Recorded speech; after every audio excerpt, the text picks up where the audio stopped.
Welcome back to the Capes and Tights podcast right here on capesandtights.com. I'm your host, Justin Soderberg. This episode is once again brought to you by Galactic Comics and Collectibles at galacticcomicsandcollectibles.com. This is another Horror Week episode with comic book creators Isaac Goodhart and Tate Brombal rejoining the podcast once again to talk about the oddly pedestrian life of Christopher Chaos, but this time the Halloween special coming out October 16th from Dark Horse Comics. Isaac is a previous Top Cow Talent Hunt winner, as well as illustrated things like Postal, Under the Moon, A Catwoman Tale, Victor and Nora, A Gotham Love Story, as well as the regular ongoing series, The Oddly Pedestrian Life of Christopher Chaos. Tate Brombal is one of the creative forces behind A House of Slaughter, as well as Barbalien, Red Planet, Behold Behemoth, many more comics, as well as The Oddly Pedestrian Life of Christopher Chaos. So this is a discussion about the Halloween special coming October 16th from Dark Horse Comics with Tate Brombal and Isaac Goodhart. Enjoy, everyone.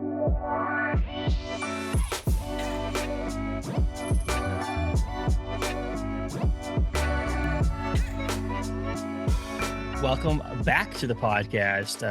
This is a return to talk about a little the oddly pedestrian life of Christopher Chaos, but Halloween, right? We're spooking it up. I mean, it's a horror story in itself, but we're spooking it up some more with making it a Halloween special, huh?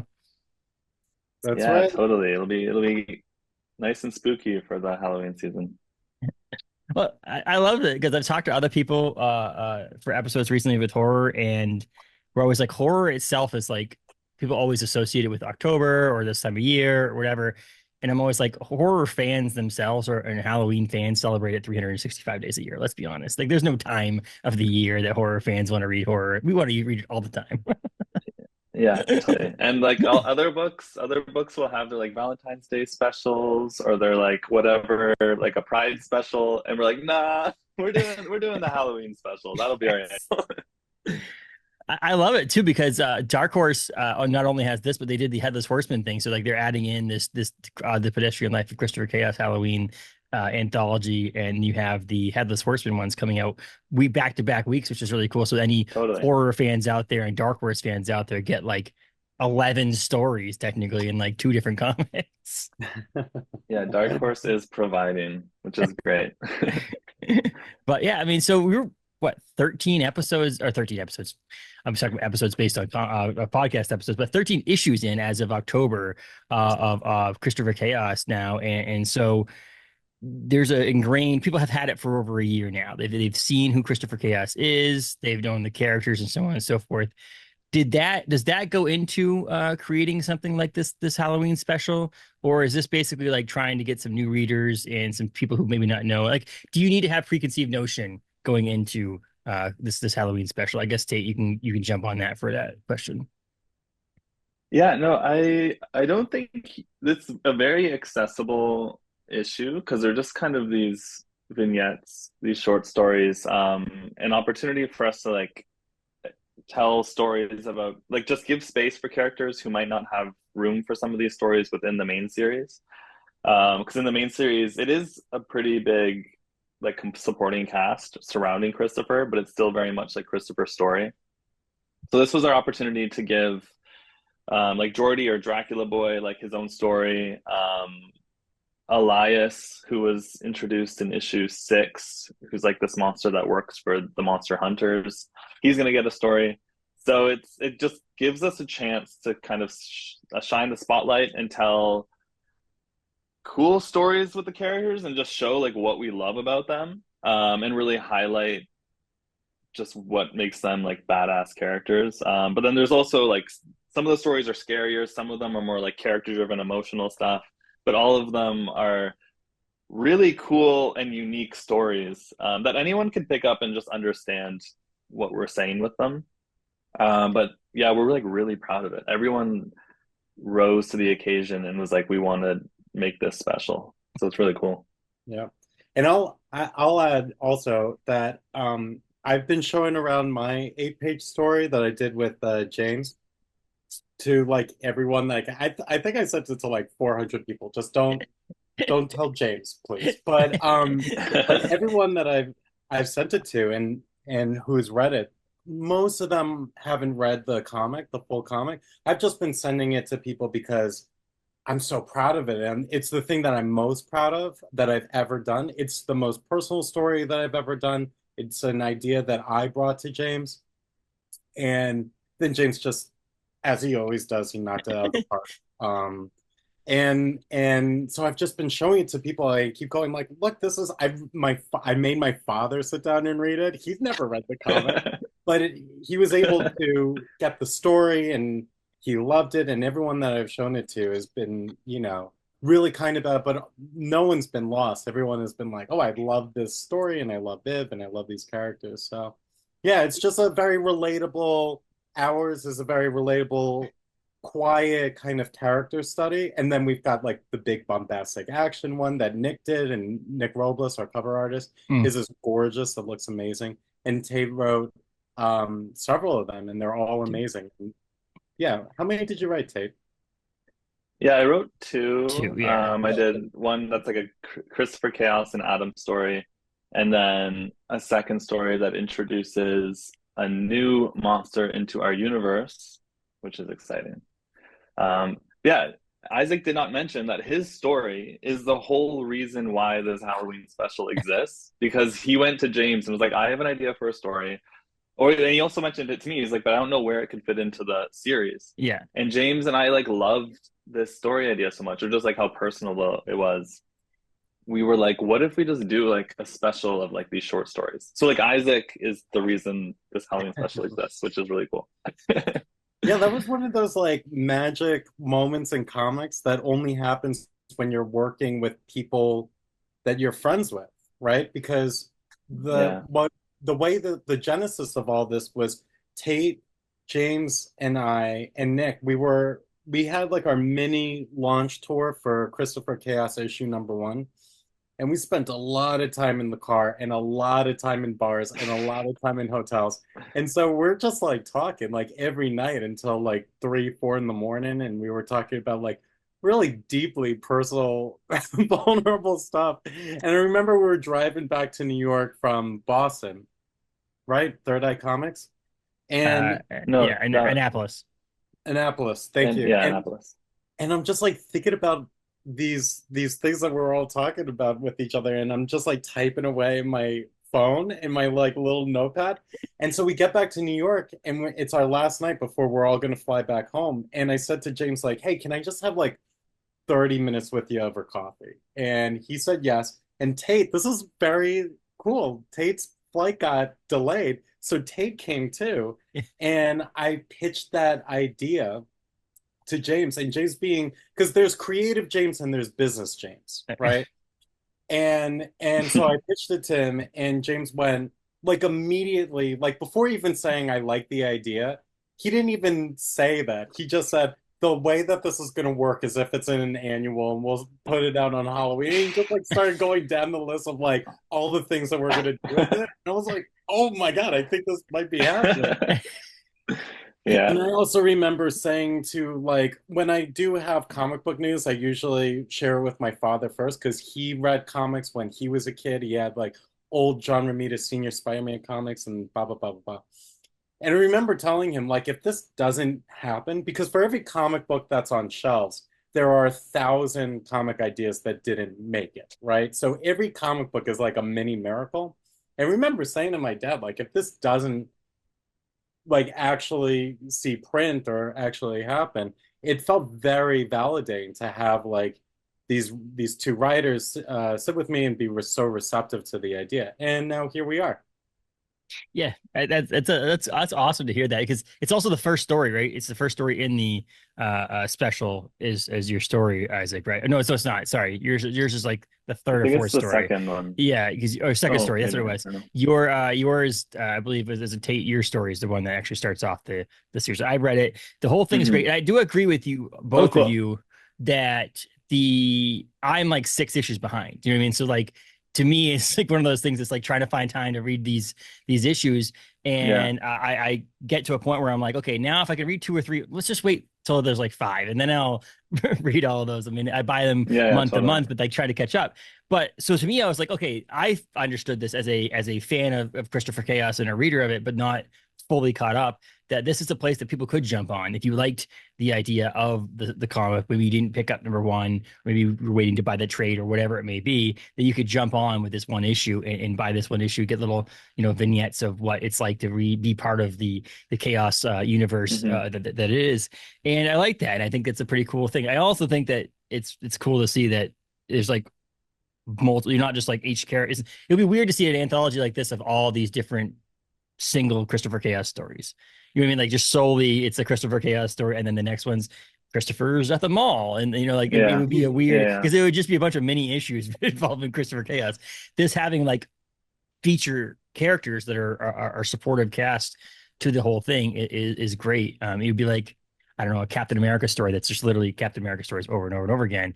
It's great to see it maybe have some few featured characters in there instead. So yeah, it's a great jumping on point, I think, to people who have missed Christopher Chaos, who just want to, read something that has no real, you can know background story, but if you don't know background stories, it's fine, because it's kind of hard when a series gets to 13 issues or 14 issues or 15 issues to jump on at issue 15. Because at that point there is some ground being laid. Yeah, and I think that's what's cool about this Halloween special, because and like anyone can pick it up. It's a good taste test of Christopher, but also the whole universe and also each character. So if you connect with these stories, it's like there's the first volume is waiting for you at the comic shop or bookstore, and then our second arc, because like we're halfway through that, so it's easy to kind of jump right into that. Yeah, that's the goal, and we also just wanted to we just kind of show that we love every character in this book, and give them the spotlight we think they deserve. And it was also honestly a chance to let everybody we work with like tell more stories and tell their own stories. Like it's Nick Robles's first story that he wrote and drew like on his own. Sue Lee, who did the artwork for the Adam Frankenstein issues of the main series, like we gave her the Geordie story and she got to write and draw her own story. And then having like James and Isaac do a story together, like that, there was just like such a cool opportunity for us to like show the love to everyone in our creative team as well, and like it is like a family, and like we're all friends, and we all just like we all bring so much to the universe. So we wanted this to be like just allowing everybody to bring their love for these characters to stories too. It's great to see the names that you see on a monthly basis on the front cover of Christopher Chaos, but also seeing like Morgan Beam, it's artists like that, the different artists that are a part of this, and people telling stories. It gives people a little chance to play in a sandbox that maybe they normally wouldn't get to play in. I mean, and then also introduce people to Morgan Beam, who is so incredibly talented. So I'm like, I just want to show off her artwork to everyone, because I'm like, you love her art, go buy all of her comics because she's so talented. Well, I've been like such a huge fan of Morgan for so long. I have original art from Morgan hanging in our bedroom. Like, and we've had it since my wife and I were living in New Jersey. Like, I've just always loved her so much. And I didn't know, no one filled me in that she was doing a story for us. And then just like, I saw the pages. And it was incredible too. Tate actually sent it to me. I'm like, oh my God, this is how the comic should look. It was just so exciting. She's so perfect. It's funny, this looks a lot like Morgan Beam. It's really weird. I don't know why who is this art? Yeah, but like you really do. It is just so thrilling, and we get to see this like with our covers every month. But the like different artists take on these characters, and I mean that it's so cool that it all works, but we all have such very different styles. That's a huge thing in these kind of things, and one of the things I actually talked about with David Jasmalchian and Leah Kilpatrick and Lucas Kettner about the Headless Horseman Halloween special thing that Dark Horse puts out is the fact that each story is a different style of art and from a different writer. And so you get your own take on, like, it's obviously Christopher Chaos, this story, like you have to follow certain guidelines because you've created a universe here that you actually have to like abide by in a sense. But like the who's telling the story and who's illustrating the story and coloring the story is different in each one of these little stories. It gives you a little taste of little flair, a little change of pace a little bit in a way that people who are perfectionists and the fact that they want their series to look the same all the way through, gives them like, this isn't part of that. This is a separate special, that this is not issue 13.5. This is a separate special, so that we didn't screw with your stuff. And now we have this ability to see these different interpretations or different styles of Christopher Chaos and supporting casts. Yeah, like the same way that we've been seeing all of this like cover art of all these artists drawing the characters. This was the first time where I've seen other writers write these characters. So it was just like really cool for me to see like what people connected to with the character, or what they brought to the page, what the dialogue was like. Because if you read James and Isaac's story, it is like very James Tynion dialogue. Like it's his classic, like kind of rambly, very naturalistic, but like always like thematically like perfect. And like they're always talking around the theme, but like, and it just works so well. But like that dialogue style is so perfect for Viv, who like that's her story. So it was like really fun to like see James write Viv, and then also flip it and write Adam how he writes Adam. And then same with like Sue Lee writing Geordie, who brought like the most angst to that story that I was like, I would not have written like a Geordie story like this, but it's like perfect. Like it's so angsty and like so teenage, just like melodrama, just struggling.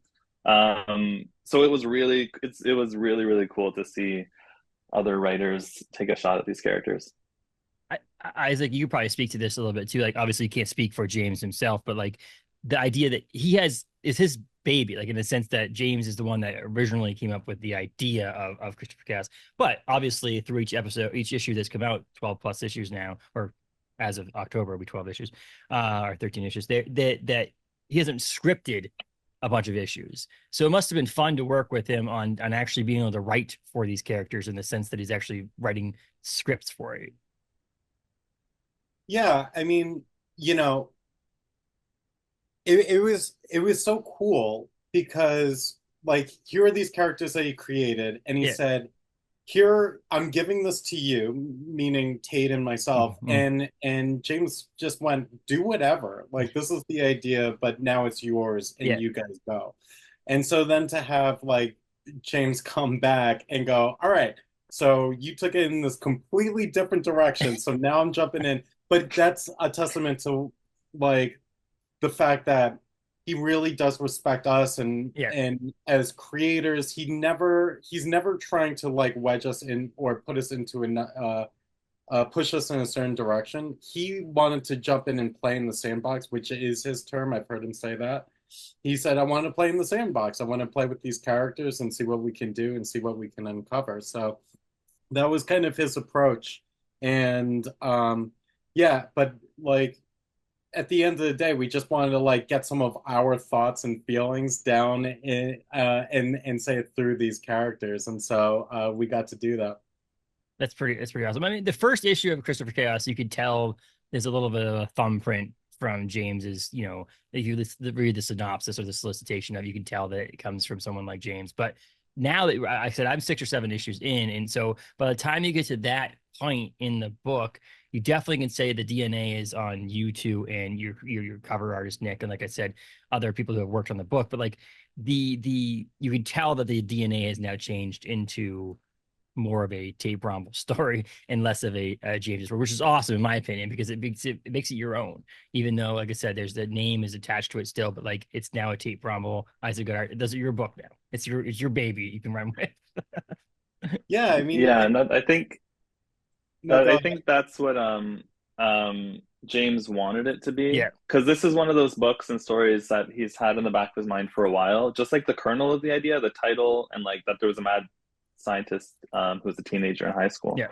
So I think, and he has so many of these ideas, he knows he will probably never be able to write them all because there's only one of him in so many years and so many days. I think he chose this story specifically like for us, like he trusted it with us. And it's still just as much like a part of James, but it's the fact that he like trusted it with us and like allowed us to like make it our own, because he didn't want us to make it like a James 2.0 or like a James like feel like a James book, because like I wouldn't be able to do that. He knows that. He wouldn't want me to try to like copy what he does. So I feel like so privileged that he trusted it with us and wanted us to make it feel like a Tate and Isaac book. And it totally is. Like the more, and I do think it's true, like the more each issue, the book becomes more and more itself, especially across that first arc. And part of it is because I was seeing what Isaac could do, and then me and Isaac were just getting to know each other better. So then I was, by issue 3 or 4, I was like, by then just writing these scripts like so totally for Isaac, like knowing what he liked to draw, what he wanted to do, what like little gags he would add into the background. So yeah, it's totally become like a book that is like fully our DNA, which is great. But then like James is like the godfather or grandfather like above that. But yeah, it's really special. It's cool.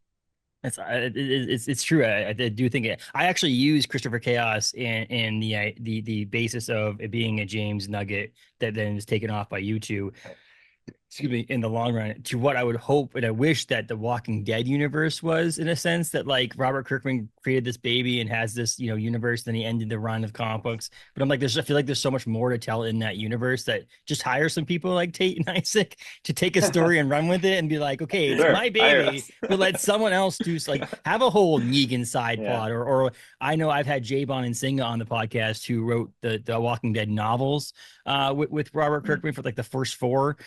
But like, take some of those stories and put them in a comic book, but have someone else of talent write it and just walk back and say, this is now someone else's baby. Don't interfere with the main universe, but have this secondary thing. And I honestly views of like, oh, like Tate and Isaac have done with Christopher Chaos, because it was someone else's base, but then they ran with it. And I said, that's what they could do. You could get so many talented people to just write stories in a universe that would sell like an instant. But so you guys James are the basis for that. James is doing that with the House of Slaughter books, which Tate is a part of that. That's exactly that, and those books are amazing. Yeah, it's because I mean there is a talented thing, and again, with people who are creative director style minded, creating stories and things like that, there's only so much time, like you mentioned, Tate.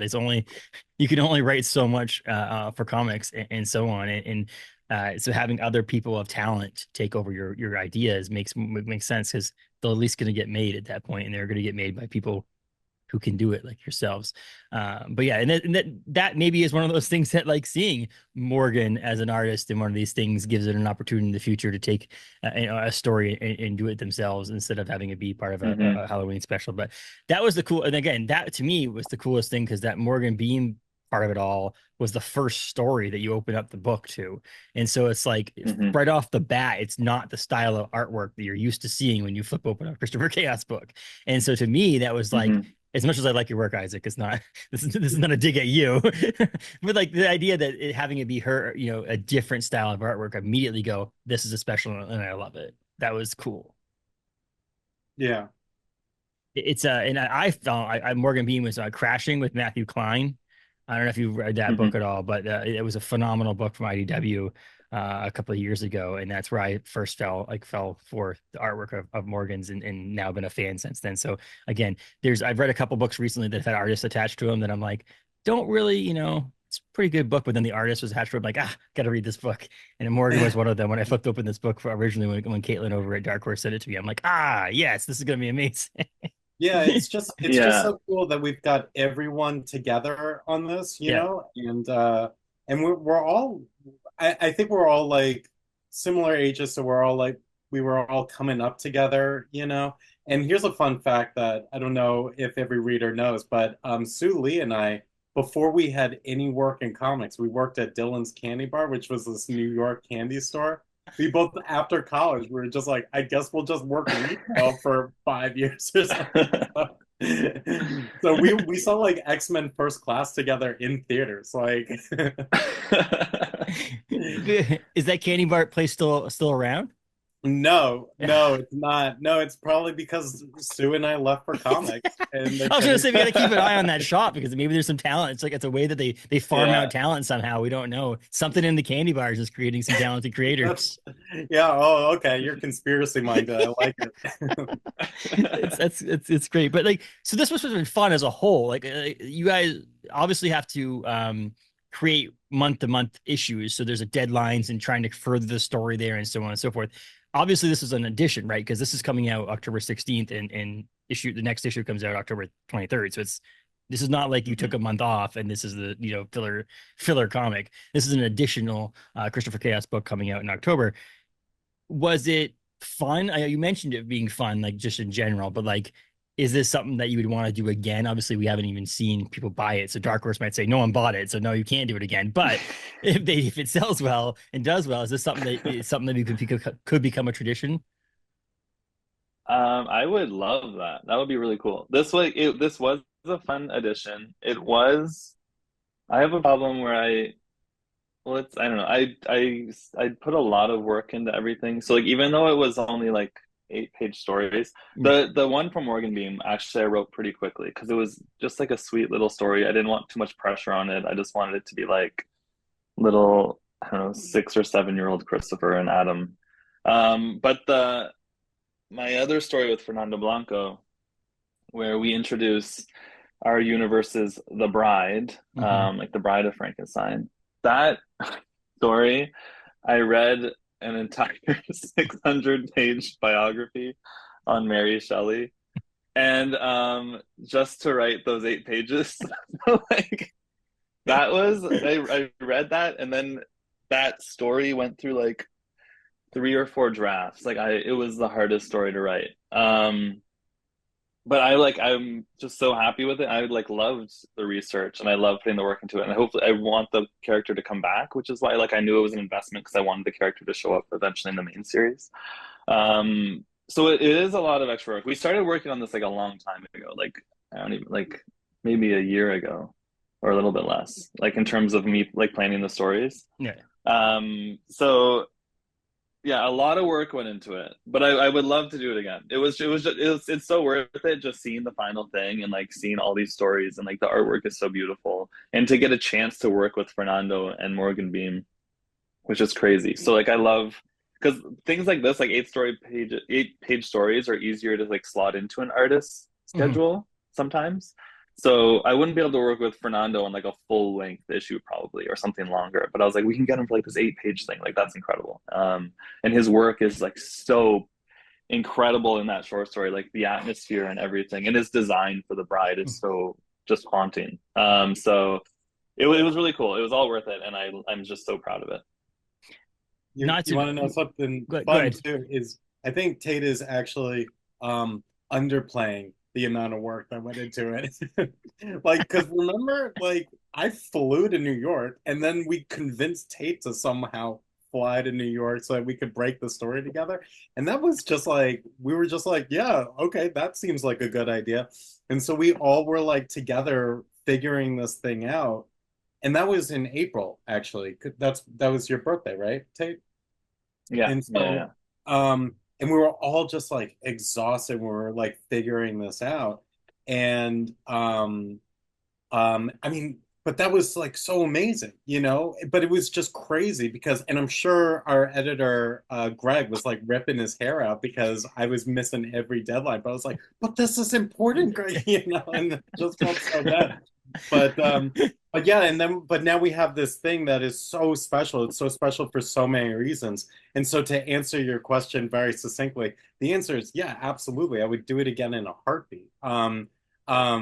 Logistically, it's very difficult, but yeah, I mean, I don't even have to think about it. Like I would do it again so quickly.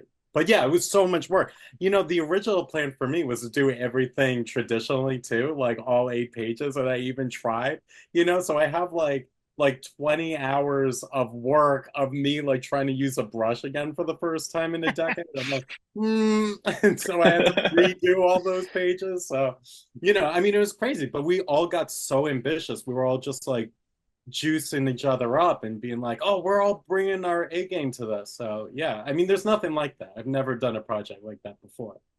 That's phenomenal. And not to mention, you talk about interior artists. We also have 2 different cover artists on this as well. You have obviously the cover beer by Jeff Lemire, which is phenomenal in that sense. You can all picture what it would look like if you haven't seen it. It's very Jeff style. And then David, is it Tulaski? Did the cover A, and so which is phenomenal as well. So, you know, there's another 2 people, and then also there's different things in the middle, different pieces of artwork, pinups in the middle too.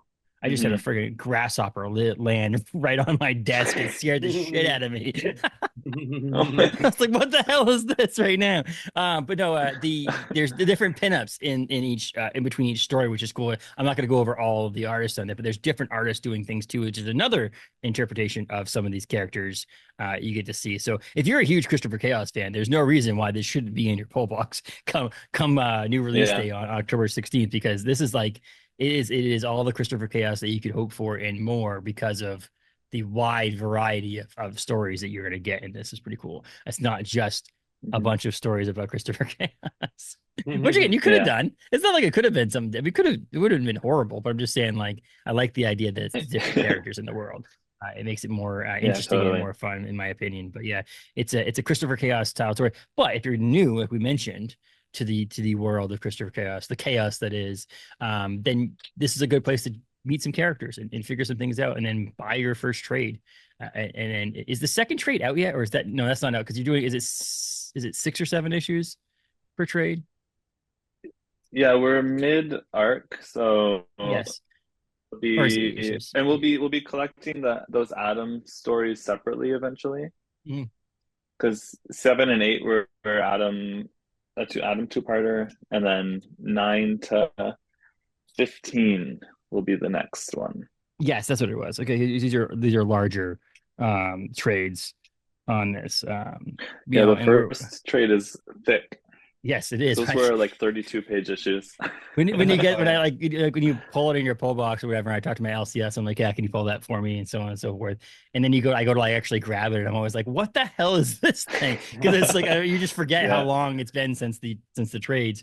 But yeah, see, I'm not shitting on your artwork, Isaac, there, because it does say it is absolutely stunning from Capes and Tights. So there is that there. But no, it is you can protect your house from a burglar with this. Totally. Well, Boom just came out with R.L. Stine just came out with a single issue comic that was it's a single issue, but it's like 100 pages long. It's like square bound. So my buddy who owns the comic book store is like, it's like, he goes, okay, because I guess I'll just sell this as a trade to someone for $10 because it was long. But yeah, so these are great, and this is good because it's you can sit down and read the whole thing instead of having to I don't know. Oh, the cover gallery. I didn't even see the cover gallery. Yeah, it's nice. I gotta get on that. Get distracted here. The stupid cricket is still right there. It's gonna get me. Good luck with that. It's. I'm surprised I didn't hear it. I mean, my it's a converted garage, so it's kind of hard to get bugs not to get in here. But it's gonna attack me. But yeah, so this Christopher Chaos Halloween special, it drops October 16th at your comic book store. I think that everybody should grab it. I don't think there should be any questions. You should get it, especially if you haven't introduced to this at all. This is a little just fun thing to get in the spirit of the Halloween. You know what I mean? It's not just, maybe you don't pick everything else up, whatever. I can't tell you how to spend your money. But this would be kind of a cool one-off, grab. It's $7. It's pretty cheap for what the content you get in the actual book. But yeah, the future of Christopher Chaos now, we're 13 issues in as of October 23rd, and you get 2 more solicited. I mean, you're going, right? You're keeping this going as long as you can. Is that correct? Yeah, with issue 15, we'll see the end of like our act 1 of what this series will be. And then after that, we'll be starting act 2 of the grand story that will be Christopher Chaos. But yeah, no more information I think will be announced on that soon. But yeah, act 1 is Isaac is currently drawing issue 15. He's like almost through that. So then that will see the end of the current phase of Christopher Chaos, of this epic, and then we'll be starting the next phase soon, which is exciting. It is very exciting because this ongoing part of a comic is a very rare. Well, I guess not from James's side of things, and James's name is attached to something. It does seem like the ongoing thing is there, but the ongoing part of comics right now is a very rare thing. It's mostly mini series and one shots and things like that. So seeing this ongoing epic is pretty cool because, you know, they can just commit to it and have a longer story, which is awesome. So, and then, like I said, two of you attached to this comic is absolutely wonderful because it's both stunning and I love reading it. So I'll have to get back to it. You know, I have a 6-month-old who doesn't want to sleep right now and a 3-year-old who doesn't want to sleep right now. And so now my reading has been shrunken a little bit. Welcome to the club. We all have massive to read piles. There's mine. That's one straight paperback. Yeah, I just love it. And I get these like cold solicitations from people who are like, hey, do you want to read this? I'm like, I do not. Can you have a review or something like 6 months from now? Because that's when you're on the schedule. and then, like I said, and then these things come up and you get the special. And I'm like, oh, I want to read this now.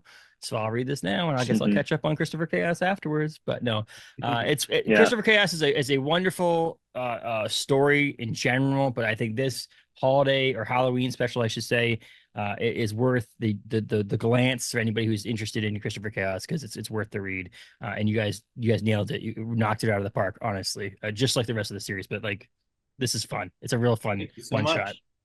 Cool. Thank you.